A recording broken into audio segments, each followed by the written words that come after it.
Assalamualaikum warahmatullahi wabarakatuh, Dr. Hasan. Waalaikumsalam warahmatullahi wabarakatuh, Dr. Rizal. How are you, Doc? Yeah, I'm fine, thank you. Good, yeah? And you? Yeah, Alhamdulillah. We are here in Indonesia in good condition, Alhamdulillah. What about you and family there? Yeah, we are good, Alhamdulillah as well. And everything is back to normal now with new normal. We call it new normal. Yeah. Same like in Indonesia, actually. New normal.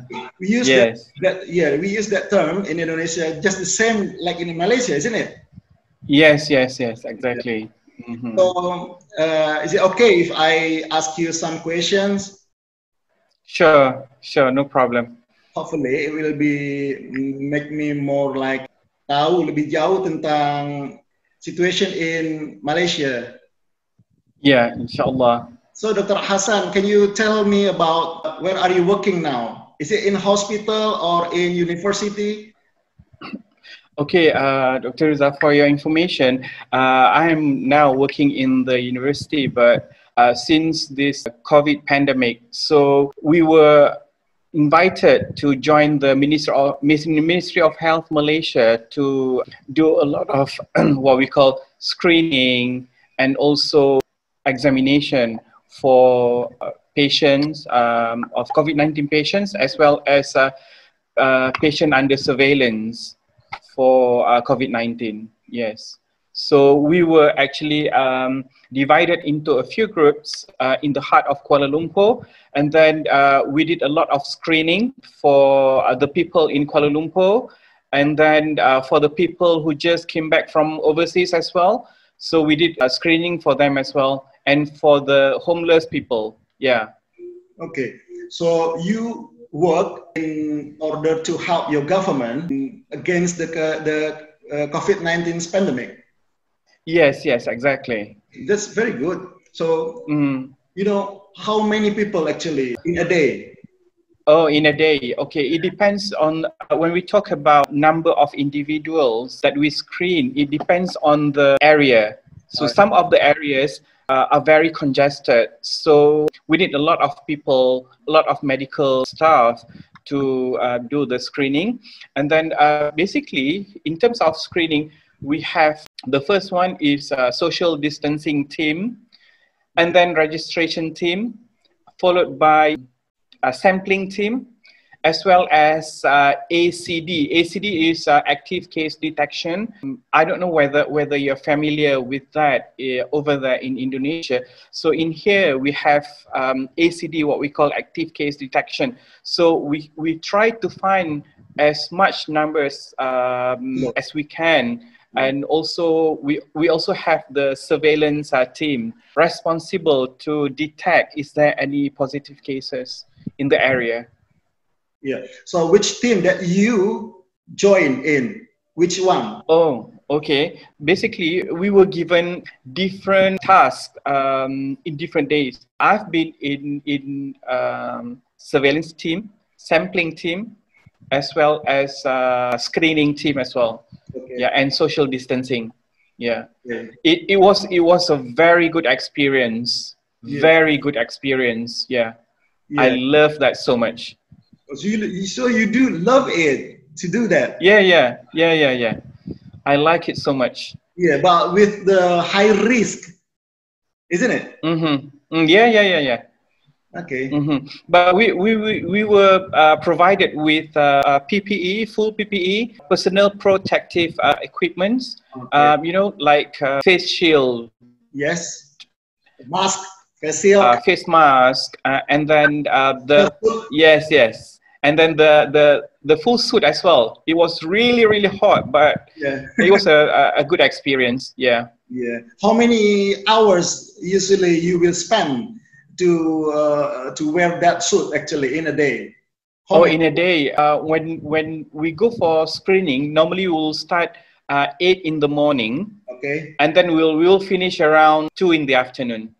Okay. So it's about 6 hours. Yeah. Okay. So during in 6 hours, you didn't even change your clothes? No, we didn't. Really? Yeah, we didn't. Okay. Mm-hmm. So Because at that time the number of PPE was quite limited, so that's why we'll try to reduce use of full PPE as much as possible. okay. So in order to get the number of new case of COVID-19, do people have to pay for that? I mean, is it free for the people, government Mm-hmm. pay for the people, or the people Mm-hmm. have to pay some money for the screening?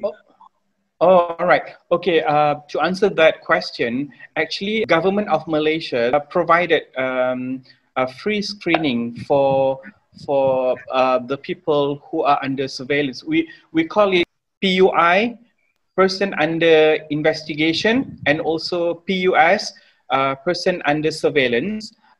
Especially those who just came back from the overseas, as well as people who have who have close contact with positive cases. Okay. So we provide them with the screening. Yeah. Yeah. How did you do the screening? I mean, the method. In Indonesia, we used to use like a rapid test. Do you know rapid test? Yeah. The other one is PCR test with the swab. Yeah. When we did the screening, the first one we have to do the nasopharyngeal swab. Okay. Okay, so nasopharyngeal swab, we use that for the first sample, and then after that, after 14 days, then we will use rapid test. So nasopharyngeal swab, yes, nasopharyngeal swab, we use it for PCR, and then after 14 days, then we will send the second swab, second sample, which is the rapid test. Really, in Indonesia, it's on the contrary. The first time, we will use the rapid test, and then after that, nasopharyngeal swab. Right. It's funny, isn't it? Yeah. Mm-hmm. I think, to do the nasopharyngeal swab, it will cost around 50 pounds sterling. 50 pounds. Wow, that's it's about that in Malaysia as well. Yeah, it's about that. Okay. Yeah. Mm-hmm. So I can see from the news. I knew that Malaysia is much more better in terms. Alhamdulillah. In terms of handling the COVID-19 pandemic. Compared to the countries in this world. Even compared to Indonesia. You can see the news how. I don't want to say like this. Maybe Malaysia can teach Indonesian people how to fight the pandemic. Actually, it's not easy for Indonesian government to fight the pandemic because I think it's not easy. I think one of the reason is because of the people in Indonesia. Maybe they are lack of discipline, I think. Okay. Indonesian people, not all Indonesian people, they will sincerely wear the mask. I see. They ignore the social distancing. They just. I see. Yeah. Mm-hmm. What? Even in the mosque, Dr. Hassan, in the mosque, like for Jumat prayer, not all the jamaah will wear the mask. Mostly, they don't wear the mask. I see. What I can share with you, in Malaysia, when we first, what we call, have our MCO, movement control order. So when we implement the MCO at that time, most of the people, they were just staying at home, and they are not allowed to go anywhere. Anywhere. If they insist to go out, how? What happens? Okay, if they insist to go out, so they must have a valid reason. They must have the official letter well from their company. So they must have the valid reason as well as the letter to be given to the police, because there were a lot of roadblocks by the police at that time. Even us, we as a medical personnel at that time, we have to show to the police the official letter saying that we involved in screening of COVID-19 cases. So when we first implemented the MCO at that time, most of the people, they were just staying at home. So they can go out, but it's just the head of the family, which is the husband or father. Or if the single parent, it's just, it's either mother or father, to go out to the market. And then we really follow the social distancing SOP, because in here, in terms of awareness, if we want to talk about awareness, I can see that people are really, really aware about the situation. And if they don't follow the SOP, something is going on. Yeah. Okay. So yeah. So yeah. What else? Okay. So that was back in March, and then after that we have our second MCO, second phase of MCO. So at that time we still work from home. Most of the people still work from home. So that's why we're so used with Zoom now. We're so used with Teams and online meetings. Everything was online at that time. So what I can say that through MCO or movement control order, so we can really fight the pandemic. Okay. And we can really control the number of cases. Okay. Until today. Yeah. How many period of your MCO have been going on? So far we have 3. Oh, 3 period. Oh. 3, yes, 3. So far we have 3. So far we have 3. Even now, not all masjid is open for Jummah prayer. So yesterday I went to one of the mosques in Putrajaya. So we really follow the SOP, like wearing masks. They will check our temperature, and then social distancing is still ongoing. And then we have to bring our own sajada. If you don't bring, so you won't. They won't let you go in. Okay. Yeah, and then in the mosque as well. So we have to practice social distancing still.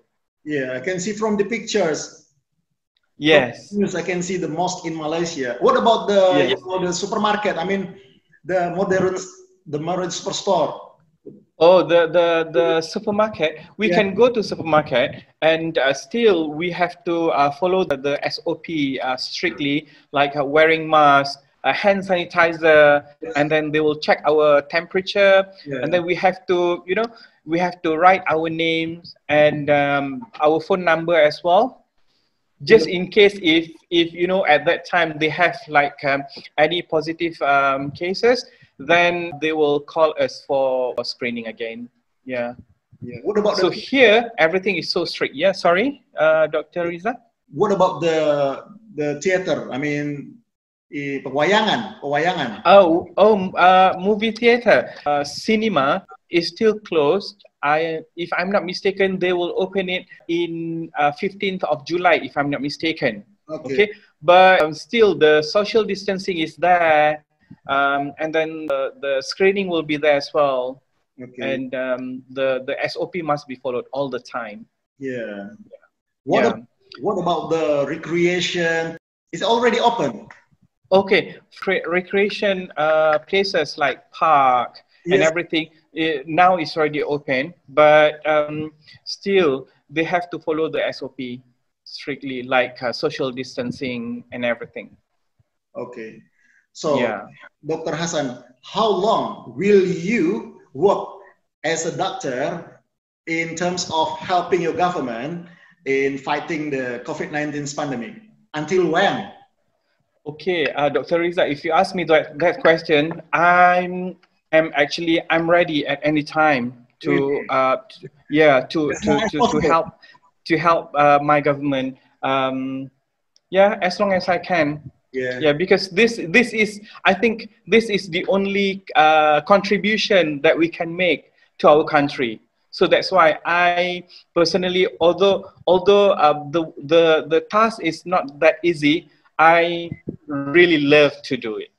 Wow, I Yeah. appreciate that. Thank you so much. So you're just like a hero to your country. Oh no, don't say that. Everyone is a hero. Yes, you are. Yeah, and then what about your family? I mean, okay. Your family, your wife, your sons, your daughter, your kids, and then they will see you every day. Yeah. Go to work to help your government fighting the COVID-19 pandemic. Yeah. And they don't worry about that. They were quite worried in the very beginning, but we told them that because this is our part, we have to do our part to contribute to our country, and this is the only contribution that we can make through voluntary work and everything. So they understand the situation very well. Okay, Najib, this is the very sensitive question. Actually, you can answer the question, or you can not answer my case. It's up to you. So, okay. Do your government give you like extra incentive or something like that? Oh, okay. Yeah. So in terms of the incentive, it's not only for the doctors, but all the frontliners. Okay. So they give priority in terms of I don't want to talk in terms of the payment, but most of the companies like hotels and recreation kind of thing, they give us like a special promotion for frontliners. Yeah. So well, it's up to you whether you want to receive it or not. So I think that is one of the effort that the government can do to our frontliners as well. Yeah, yeah. I think the government should appreciate what you guys have been doing in order to help them. Actually, they do. The government is doing very well in combating COVID-19, and we as a medical personnel and as a frontliner, so we realize that through our contribution, it can help to reduce the number of cases. Okay. Yeah. Very good then. Yeah. Just like mutualism symbiosis.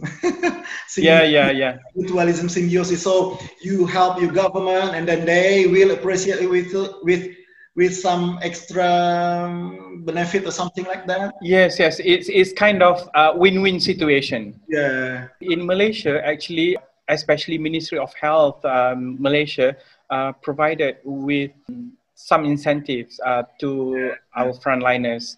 So actually, we do receive the payment. Alhamdulillah. Although it's not that much, but Alhamdulillah. Yeah. That's what I said. It's a win-win situation. So we help the government, and then the government give us something in return. Yes. So do you think the world has already found the vaccine or specific medicine for the COVID-19? Yeah, maybe for that question, at the moment, some of the researchers, they claim that they already found the vaccine, but in Malaysia, we treat the patient as symptomatic treatment. So most of the patients in our hospitals, especially the positive COVID-19, when they are admitted in ICU, so they will be treated as symptomatic, and yeah. we have our infectious disease specialists looking after them. Okay, Dr. Hassan, I think it's been long that we talk, and very happy to meet you again and then talk with you and discuss about the pandemic. And send your dua from Malaysian Inshallah.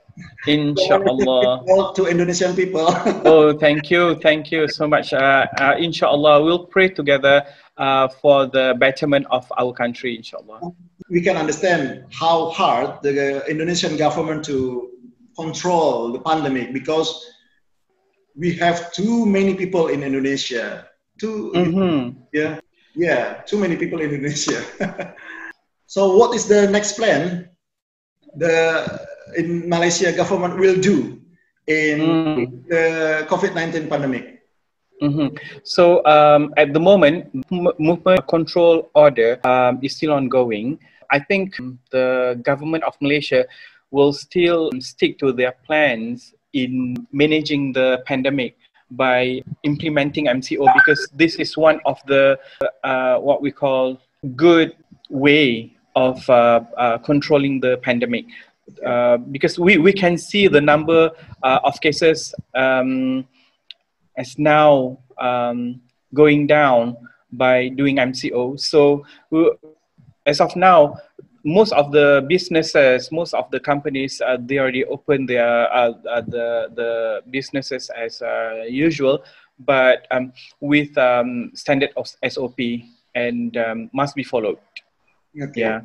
All right, Dr. Hassan, maybe I think it's enough for today. Okay. Thank you so much for having me here. No, thank you. Okay. Yeah. Inshallah. So, inshallah, next time we'll meet again, Dr. Hassan. Inshallah, please come over to Malaysia, to Kuala Lumpur, to Putrajaya. I'll take you around. I can't go there, you know, because of the regulation. Yeah. Now, because still in pandemic. Someday. All right. Okay. Once everything is over, then we can visit each other. Yes, and eat in Malaysia. A lot of food in Malaysia. All right. Okay. Okay, Dr. Hassan. All right. Okay, thanks again for everything today. Thank you. Thank you. Salam to your family. Yes. All right. Yeah. Assalamualaikum warahmatullahi wabarakatuh. Waalaikumsalam warahmatullahi wabarakatuh. Thank you. Bye. Bye. Bye.